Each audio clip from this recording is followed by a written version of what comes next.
সরকার জাতিকে প্রভু রাষ্ট্রের শৃঙ্খলে বন্দী রাখতে চায় বলে মন্তব্য করেছেন বিএনপির সিনিয়র যুগ্ম মহাসচিব রুহুল কবির রিজভী।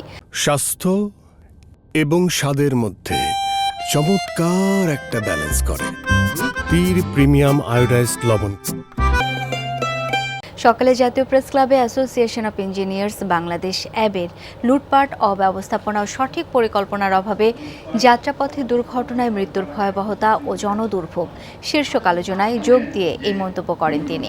বলেন, অতিরিক্ত ঋণ নির্ভর করে ক্ষমতাসীনরা দেশকে ভিক্ষুক রাষ্ট্রে পরিণত করছে। ক্ষমতাসীনদের আত্মীয় স্বজনরাই লুটপাটের সাথে জড়িত। তার দাবি, নির্বাচনকে জাদুঘরে পাঠিয়ে দেওয়া হয়েছে বলে আনারদের মতো দুর্বৃত্তরা এমপি হবার সুযোগ পেয়েছে। সাবেক আইজিপির অ্যাকাউন্ট ফ্রিজের নামে জনগণের সাথে আয় ওয়াশ করা হচ্ছে বলেও মন্তব্য করেন রিজভী।